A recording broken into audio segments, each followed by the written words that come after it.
हो तुम्हें और प्राप्त उत्कर्ष मुबारक और फिर से नए हर्ष मुबारक हो तुम्हें, प्राप्त उत्कर्ष मुबारक हो तुम्हें। कभी अपकर्ष ना मिले पथ में, कभी अपकर्ष ना मिले पथ में, ये नया वर्ष मुबारक हो तुम्हें, नया वर्ष मुबारक हो तुम्हें। और अब मैं अपनी जो इस समय की मूल विधा मेरी उस पर आ रहा हूँ। बंधुओं, कल जो है 23 तारीख को गीता जयंती है और उसी अवसर पर गीता जयंती पर एकादशी पर भगवान श्री कृष्ण ने अर्जुन को गीता का ज्ञान दिया था। तो मैंने गीता पर एक बच्चों के लिए 18 अध्याय का सारांश तैयार किया और बाल बोध गीता नाम से तैयार किया है उसे, वो प्रकाशित हो चुका है बाल बोध गीता। तो उसके मैंने कुछ छंद, ये विश्व ज्योति नाम की पत्रिका निकलती है होशियारपुर पंजाब से, उसमें मैंने भेजे, उसका शीर्षक दिया मैंने गीता का कर्मयोग। तो वो मैं आपको सुना रहा हूँ। लगभग 1 2 3 4 5 6 छंद हैं उसके। गीता तो पूरी 137 छंदों में पूरी बालबोध गीता पूरा दिया मैंने, पर आप देखिए किस प्रकार से मैंने तैयार किया उसको। उसकी भी 2-3 प्रति बची है, मैं इस तरह वितरण करता रहता हूँ। देखिए, आप सुनिए। स्वागत। जो करना है उचित हमें, बस वही हमें है करना। ये सब देखिए, मैंने, ये मेरे शब्द हैं, बोल कौन रहा है? भगवान श्री कृष्ण कह रहे हैं गीता में, जो करना है उचित हमें, बस वही हमें है करना, और क्या होगा परिणाम तनिक भी गौर ना इस पर करना। क्या होगा परिणाम तनिक भी गौर ना इस पर करना, और यही सफलता है जीवन की, केवल करते जाना। योगा कर्म सु कौशलम, केवल हमारा काम, केवल हमारे लिए तो केवल काम करना है, उसका फल नहीं देखना है।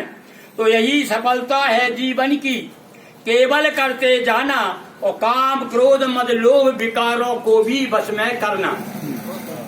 जो अलिप्त है, अब देखिए 4 पंक्ति में क्या कहा है भगवान कृष्ण ने, कि जो अलिप्त है पाप पुण्य से साम्य बुद्धि वाला है, जो अलिप्त है पाप पुण्य से साम्य बुद्धि वाला है, और जिसने अपने जीवन को योगाश्रय में ढाला है, पाप पुण्य रूपी बंधन को वही तोड़ पाएगा। पाप पुण्य से भी हमें अलग होना है, कहते हैं।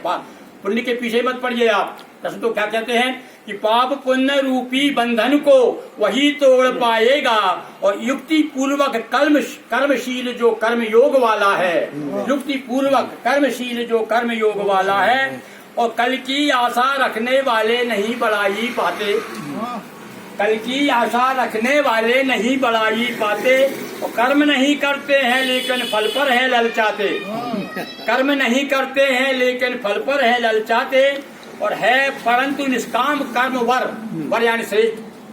कर्म कौन सा श्रेष्ठ है परंतु निष्काम कर्म वर, और सकाम है निंदित, निंदा करते सकाम की कामना के साथ जो हम काम करते हैं। तो इसीलिए ज्ञानी सदैव निष्काम कर्म को ध्याते, इसीलिए ज्ञानी सदैव निष्काम कर्म को ध्याते, कि होकर के योगस्थ, अर्जुन से कह रहे हैं भगवान कि योग होकर के योगस्थ कर्म फल आसक्ति को छोड़ो, और सिद्धि मिलेगी या की असिद्धि इससे नाता तोड़ो, सिद्धि मिलेगी या की असिद्धि इससे नाता तोड़ो, और युगल अवस्था में समत भी कर्मयोग कहलाता, युगल अवस्था में समत भी कर्म योग कहलाता, और विघ्न रूप है काम वासना इसकी आंखें फोड़ो, विघ्न रूप है काम वासना इसकी आंखें फोड़ो। 2 छंद और, कि कर्मों के फल की आशा का जो नर त्यागन करते यानी त्याग देना, कर्मों के फल की आशा की जो नर त्यागन करते, और जन्म मरण का बंधन उनका बाल न बांका करते, और जन्म मरण से भी परे हो जाते हैं, यदि हमारी कामना खत्म हो जाए तो कर्मों के फल की आशा का जो नर त्यागन करते, और जन्म मरण का बंधन उनका बाल न बांका करते, अनासक्त होकर भी जग व्यवहार कदापि न भूले। ये है अपने काम की बात है। महाजनों इन गता सपंथा, हमें अपना कर्म करना है, और ये बताना नहीं है कि भाई हम तो आप निष्क्रिय हो गए। निष्क्रिय तो अंदर से रहो आप, निष्काम तो, और काम बाहर से दिखे। तो अनासक्त होकर भी जग व्यवहार कदापि न भूले, और चूंकि श्रेष्ठ जन का साधारण सदा अनुकरण करते महाजनों निगता सपन था। और अंतिम छंद देखिए आप, कर्म प्रधान जगत की रचना की है जगदीश्वर ने। कर्म प्रधान, ये बात तो सभी विद्वान कह रहे हैं, सारे महात्मा, हमारे गोस्वामी जी ने भी यही कहा है रामायण मानस में, कर्म प्रधान विश्व करी राखा, जो जस करे सो तस फल चाखा। तो कर्म प्रधान जगत की रचना की है जगदीश्वर ने, उस जीवन के कर्म दूसरे जीवन तक ले जाते। ये है बात काम की भाई।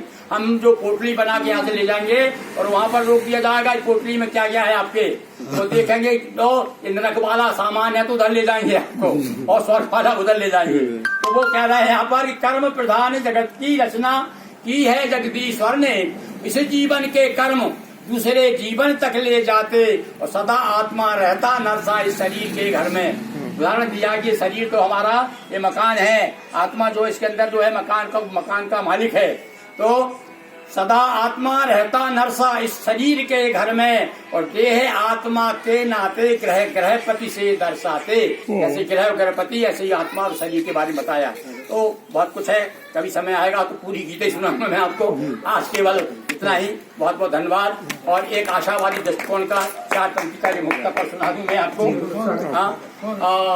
वो ऐसा आशावादी है, उसको आशा को लेकर के हम आगे बढ़ सकते हैं। सुनिए आप, धार मझधार सही, धार मझधार सही, धार तो है, धार मझधार सही, धार तो है। अरे प्यार व्यापार सही, प्यार तो है। धार मझधार सही, धार तो है। प्यार व्यापार सही, प्यार तो है। और कौन किसका है इस जमाने में, अरे बेवफा यार सही,